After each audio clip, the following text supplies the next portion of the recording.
하나님이 씨름 상대로 허락한 자 야곱. 제자 여디디야.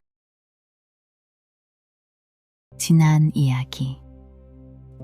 야곱은 베델에서 하나님의 약속을 들었다. 조건 없는 약속이었다. 그러나 야곱은 조건을 달았다. 그리고 하란을 향해 걸음을 옮겼다.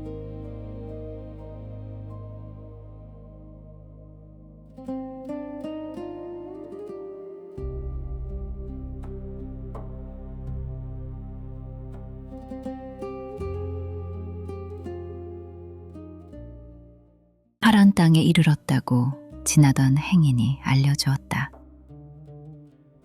눈에서 멀어지면 마음에서도 멀어진다고 했던가. 몸은 지쳤지만 마음은 한결 홀가분해졌다.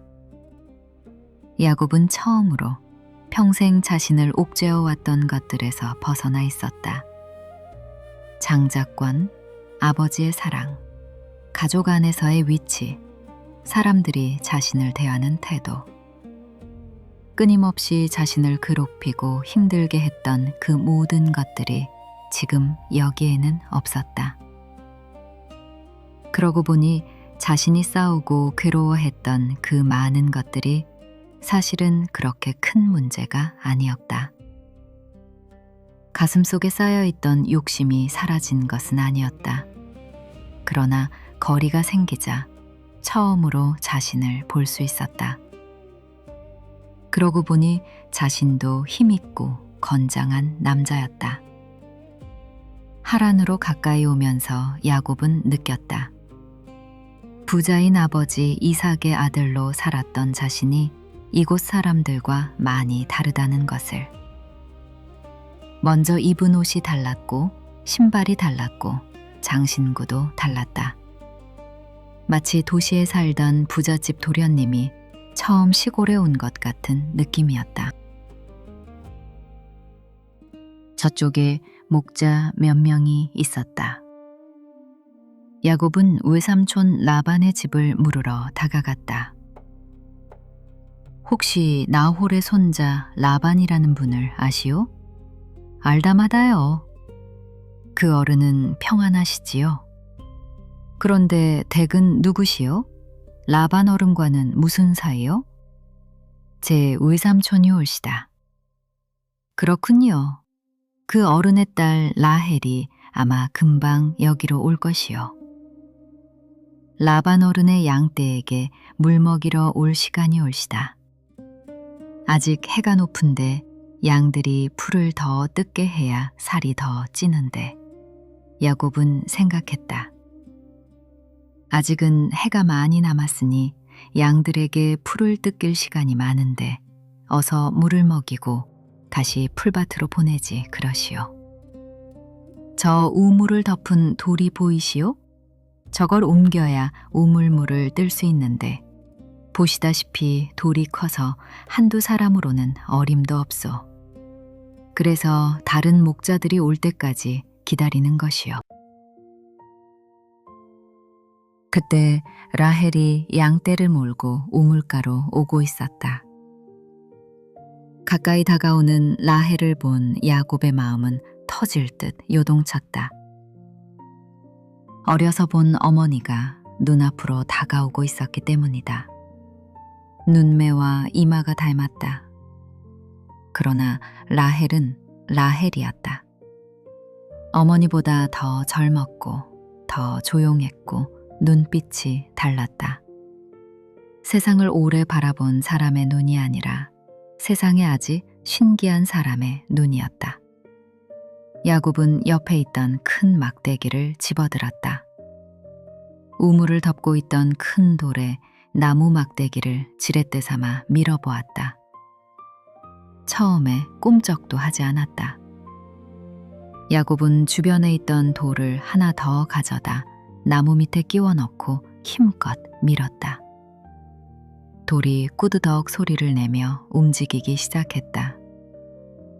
야곱은 어디서 그런 힘이 났는지 모르지만 막대기가 휘어질 것 같은 순간에도 손을 놓지 않았다. 돌이 옆으로 밀려났다. 목자들이 아무 말도 하지 못한 채 그 광경을 바라보았다.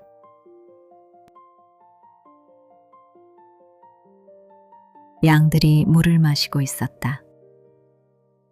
야곱은 두레박을 내려놓고 잠시 서 있었다. 그때 아버지의 목소리가 떠올랐다. 집을 떠나던 날 밤이었다. 아버지 이삭은 야곱을 불러 세웠다. 노인의 손이 떨렸다. 눈은 여전히 흐릿했다. 그러나 목소리는 분명했다. 외삼촌 라반의 딸 중에서 아내를 맞이하여라. 하나님이 너를 생육하고 번성하게 하실 것이다. 야곱은 그때 그 말의 무게를 알지 못했다. 그런데 지금 저 여자가 아버지가 말씀하신 그 사람인가? 아버지는 알고 계셨던 것인가? 아니면 하나님이 이 먼 광야길을 이끌어 여기까지 데려오신 것인가? 야곱은 처음으로 아버지 이삭에게 감사를 느꼈다. 라헬과 같은 하늘 아래에서 같은 들판에서 같은 저녁을 맞이할 수 있는 날들이 기다리고 있었다. 야곱은 숨을 크게 들이쉬었다.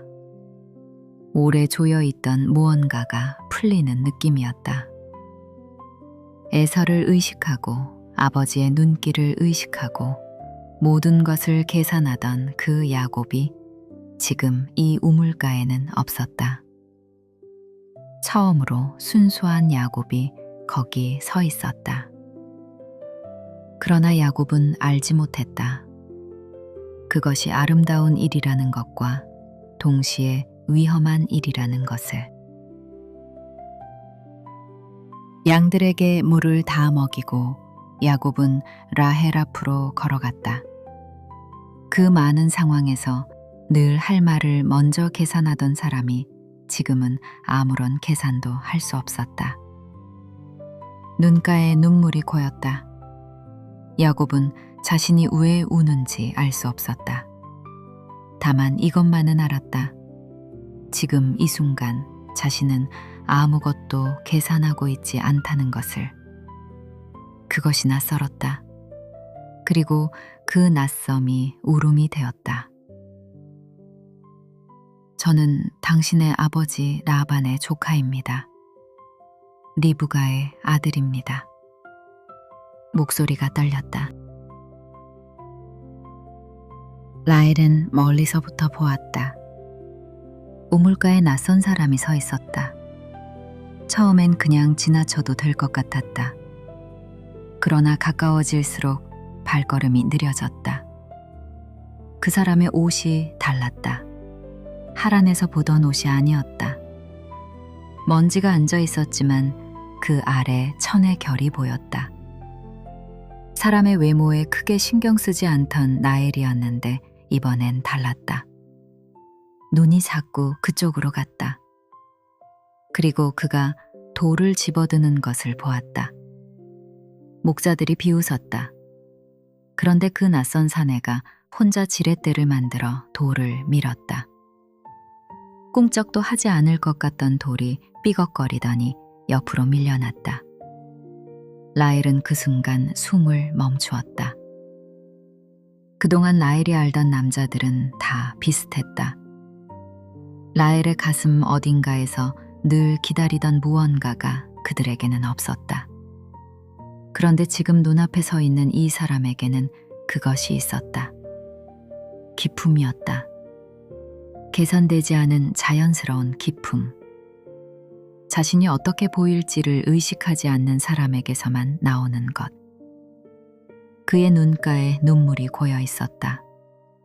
그것이 이상하게도 라헬의 마음을 더 흔들었다.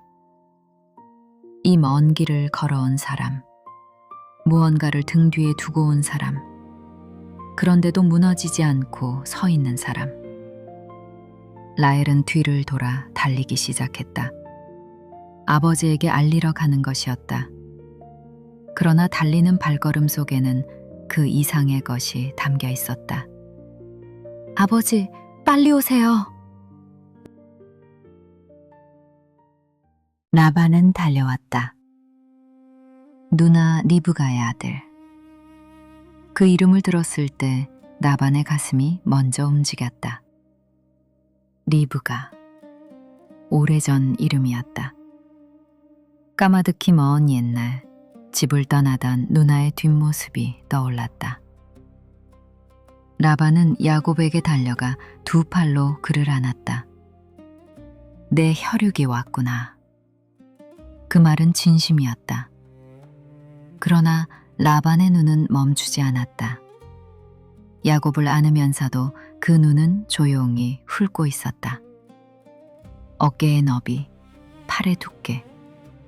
무엇보다 혼자 저 돌을 밀어냈다는 것.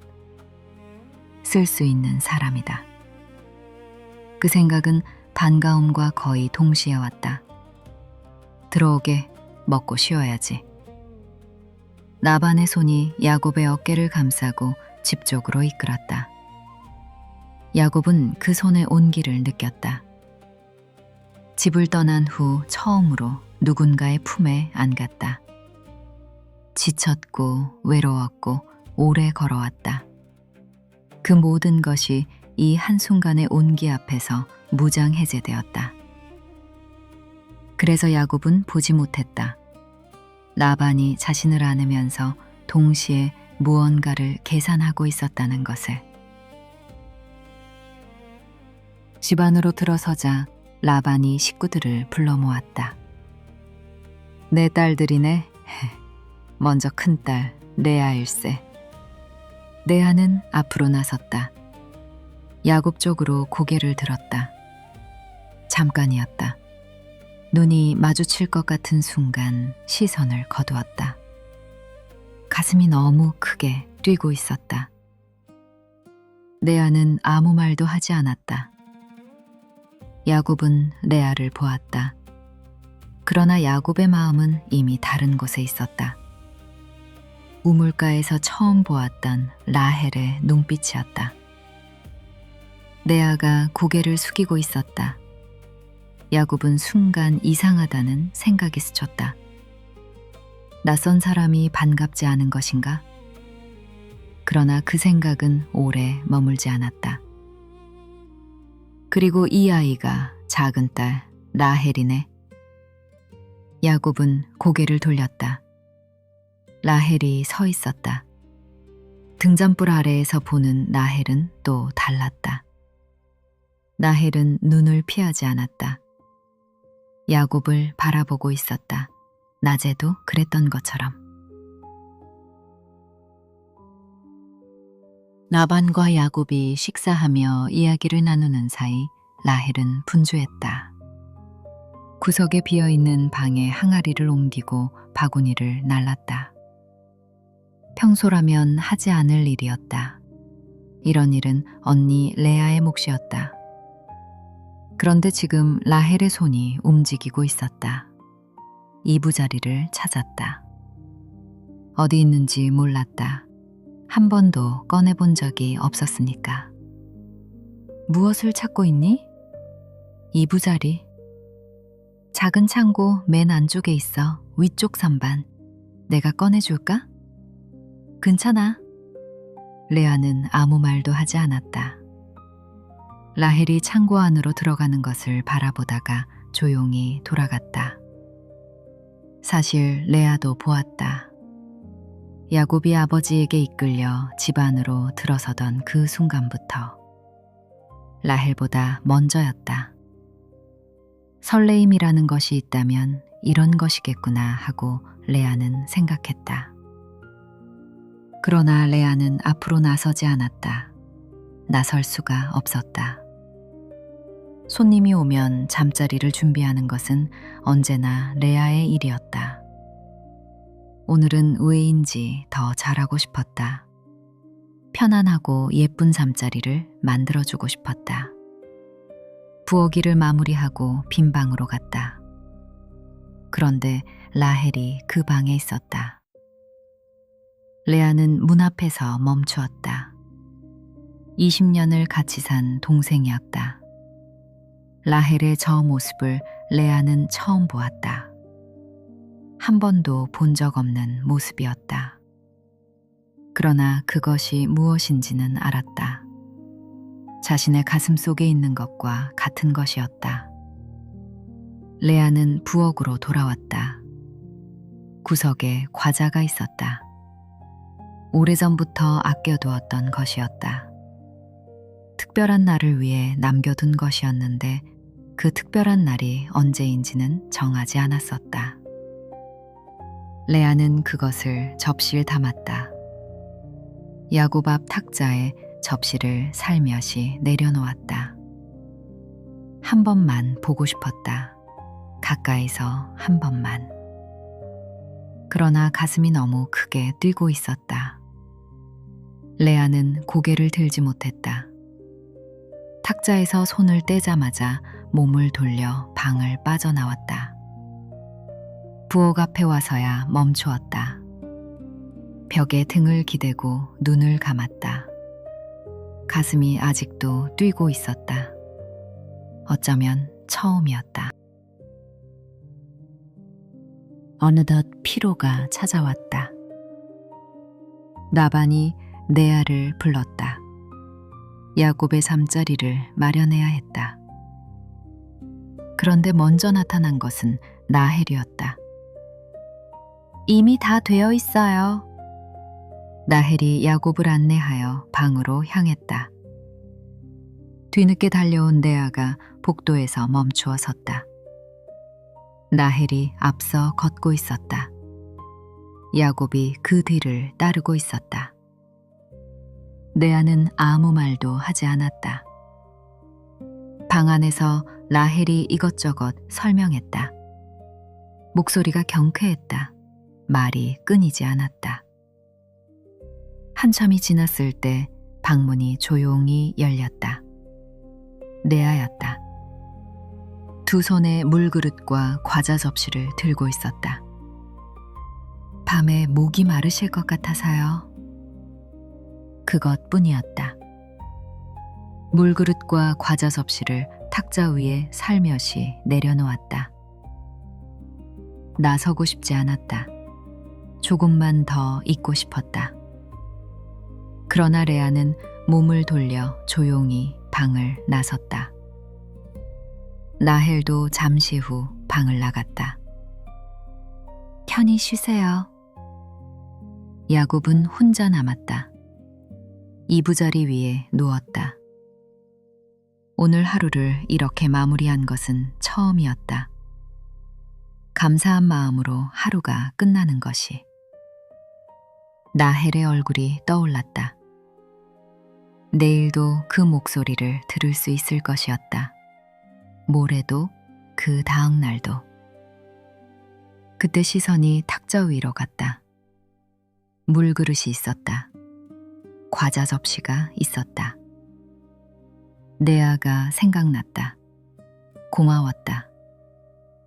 그러나 그 고마운 마음은 오래 머물지 않았다. 라헬이 다시 생각났기 때문이다. 야곱은 눈을 감았다. 탁자 위에 물그릇이 꺼져가는 등잔불 빛을 받아 조용히 빛났다. 야곱은 잠들었다.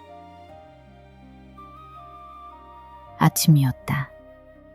아침이 야곱을 깨운 것이 아니었다. 야곱이 아침을 깨웠다. 눈을 뜨자마자 몸이 먼저 일어났다. 옷을 입고 앉아서 기다렸다. 밖에서 종들이 양들을 몰 준비를 하는 소리가 났다. 야곱은 방 안에서 기다렸다. 손님이었습니까? 그 기다림이 멈춘 것 같았다. 그때 라반의 목소리가 들렸다. 그리고 곧이어 라헬의 목소리. 야곱의 손이 이미 문고리를 잡고 있었다. 그런 날이 며칠 반복되었다. 야곱은 아침마다 일찍 일어나 종들과 함께 들판으로 나갔다.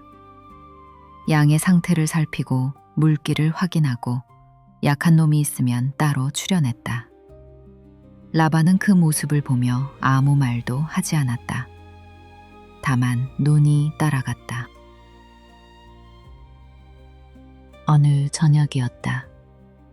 상이 차려지고 라반과 야곱이 마주 앉았다. 그런데 자네 여기서 얼마나 머물 작정인가? 매일 이렇게 집일을 도와주니 삼촌이라도 공짜로 일 시키면 내 체면이 없어지는군. 원하는 것이 있으면 말해보게. 외삼촌, 떠나올 때 아버지께서 외삼촌의 딸 중에서 신부감을 찾으라 하셨습니다. 저는 찾은 것 같습니다. 나헬입니다. 지금 제 수중에 신부를 위한 지참금이 없습니다. 제가 일로 대신해도 되겠습니까? 7년이면 되겠습니까? 야곱은 계산하지 않았다. 완전한 수를 말했다. 나헬을 위해서는 넉넉히가 아니라 완전한 지참금을 주고 싶었다. 야곱이 말하는 내내 나헬은 야곱에게서 시선을 돌리지 않았다. 야곱도 라헬에게서 시선을 떼지 않았다. 내 딸을 다른 사람에게 주느니 자네에게 주는 것이 낫지. 라반의 얼굴에 미소가 스쳤다. 짧았다. 그 미소 뒤에서 생각 하나가 조용히 자리를 잡고 있었다. 이런 지참금을 한 번 더 받을 수 있다면. 아무도 그 미소를 보지 못했다. 7년이었다. 야곱이 손을 대는 곳마다 가축이 살아났다. 새끼를 더 많이 쳤다. 한 마리도 잃지 않았다. 라반의 재산이 불어났다. 야곱은 일꾼이 아니라 없어서는 안 될 사람이 되었다. 그러나 야곱은 재산을 세지 않았다. 저녁이면 라헬이 들판에서 돌아왔다. 야곱은 먼 데서 그 모습을 보았다. 바쁜 와중에도 핑계를 만들어 라헬 쪽으로 갔다. 라헬은 그런 야곱을 보며 웃었다. 가끔 먼저 야곱 쪽으로 걸어오기도 했다. 아무 이유 없이. 그 7년이 며칠 같았다. 드디어 그날이 왔다. 잔치가 시작되었다. 관습대로 7일을 채워야 했다. 첫날에는 라반과 친한 유명한 사람들이 먼저 왔다. 라반은 야곱을 데리고 한 사람 한 사람을 돌아다니며 소개했다. 내 사위일세, 이 사람 덕분에 우리 가축이 이렇게 늘었지. 소개가 끝나면 의례히 술잔이 오갔다. 야곱은 마다하지 않았다. 오늘 같은 날 취할 것 같지 않았다. 흥분이 포도주보다 강했다. 라반의 지인들은 생각보다 많았다. 한 사람이 끝나면 다음 사람이 왔다. 라반은 지치지 않았다. 야곱이 잔을 비울 때마다 라반이 채워주었다. 야곱은 눈치채지 못했다. 라반의 손이 얼마나 부지런히 야곱의 잔을 채우고 있었는지를. 야곱이 신방에 들어가기 전까지 그 잔이 단 한 번도 비어 있지 않았다는 것을. 어느 순간부터 불빛이 두 개로 보였다. 사람들의 목소리가 멀어졌다, 가까워졌다. 야곱의 기억이 끊겼다.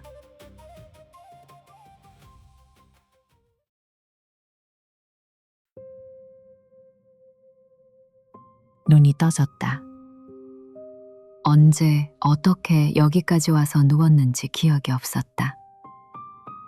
머리가 욱신거렸다. 그러다 전날이 떠올랐다. 잔칫날이었다. 라헬과의 잔칫날. 이렇게 중요한 날, 7년을 함께 기다려온 날에 자신이 취해서 아무 말도 건네지 못했다는 것이 부끄러웠다. 야곱은 벌떡 일어나 앉았다. 라헬에게 먼저 말해야 했다. 그런데 옆에 신부가 앉아 있었다. 야곱은 그 얼굴을 보았다. 레아였다.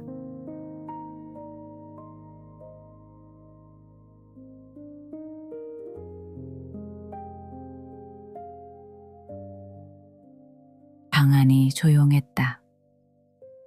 레아는 야곱을 보고 있었다. 아무 말도 하지 않았다. 야곱은 레아에게 아무 말도 하지 않았다. 일어났다. 방을 나섰다. 마당으로 뛰쳐나갔다. 레아는 그 뒷모습을 바라보았다. 문이 열리고 야곱이 사라졌다. 달소리가 빠르게 멀어졌다. 말 한마디 없었다. 눈길 한 번 없었다. 야곱에게 레아는 없었다. 눈물이 흘렀다. 아버지가 말했을 때를 생각했다. 우리 지방 관습이 언니를 먼저 시집 보내는 것이라고. 그러니 네가 신방에 들어가라고. 레아는 알았다. 아버지의 눈 안에 무엇이 있는지. 야곱에게서 지참금을 한 번 더 받으려는 것. 자신은 그 계획의 도구였다. 그것을 알았다. 그런데도 반대하지 않았다. 잘못된 방법이었다. 분명히 잘못된 방법이었다. 그러나 레아에게는 이것이 유일한 방법처럼 보였다. 야곱의 아내가 될 수 있는 방법. 그리고 언젠가 야곱이 자신을 바라볼 수 있게 될 방법. 그런데 지금 야곱의 눈빛을 보았다. 방에서 일어나 문을 향해 걷는 그 순간 야곱은 레아를 보지 않았다. 레아가 거기 있었는데 없는 것 같았다. 가슴이 아팠다. 자신의 마음을 전혀 모르는 사람, 알려고도 하지 않는 사람. 그러나 레아는 소리내어 울지 않았다. 눈물을 손등으로 닦았다. 그리고 일어났다. 아침 식사를 준비해야 했다. 언제나 그랬던 것처럼.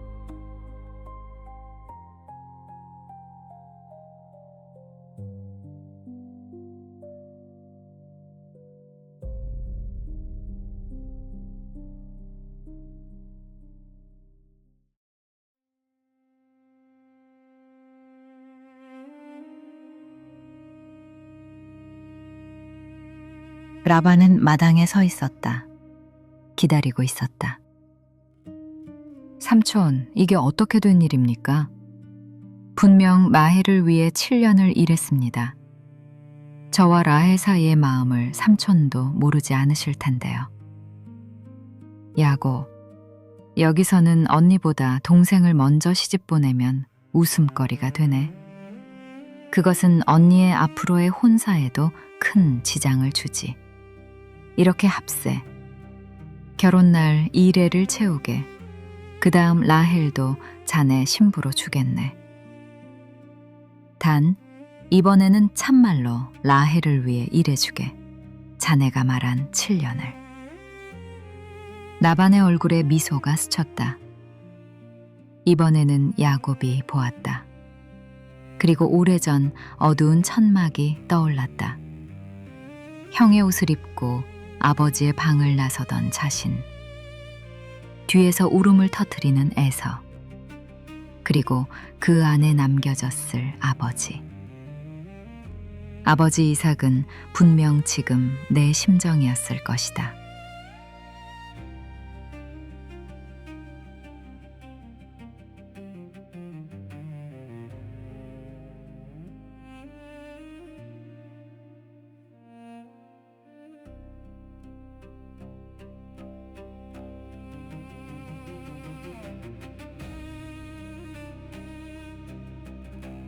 불현듯 저쪽 천막 모퉁이에서 얼굴 하나가 보였다.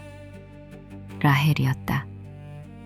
반쯤 숨은 채 야곱을 바라보고 있었다. 그리고 그 눈에 눈물이 있었다. 사실 라반은 레아보다 먼저 라헬을 찾아갔다.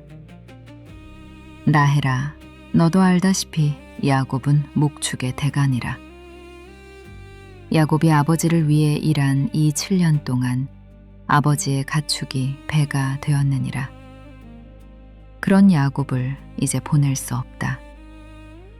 그러니 언니 레아를 먼저 결혼시키고 그 다음에 너도 야곱과 결혼시켜주마. 라헬은 아버지를 바라보았다.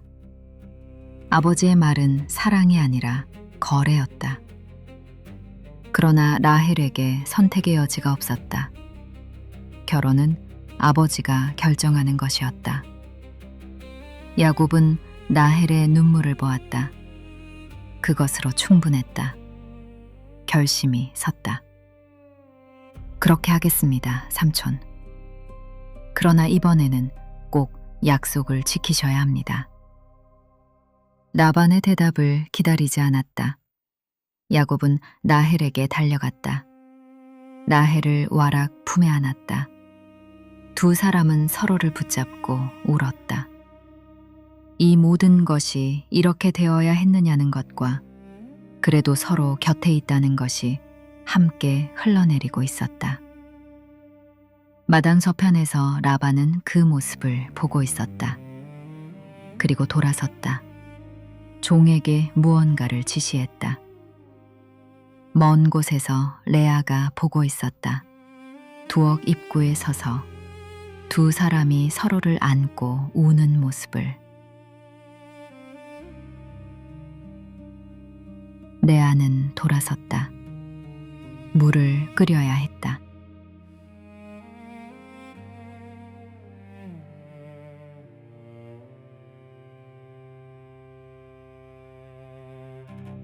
속이는 자가 속았다. 야곱이 아버지를 속인 방식이 그대로 자신에게 돌아왔다. 어둠 속에서 다른 사람을 만진 아버지와 어둠 속에서 다른 사람을 받은 야곱. 그런데 이 이야기에서 가장 조용한 사람은 레아였다. 과자를 담았고 물그릇을 가져왔고 눈물을 닦고 일어났고 물을 끓이러 돌아갔다. 야곱이 보지 않는 곳에서 레아는 늘 무언가를 하고 있었다. 다음 이야기에서 두 자매의 갈등이 시작됩니다. 그리고 야곱은 자신과 에서의 모습을 그 안에서 보게 됩니다. 구독과 알림 설정을 해두시면 다음 이야기를 먼저 만나실 수 있습니다.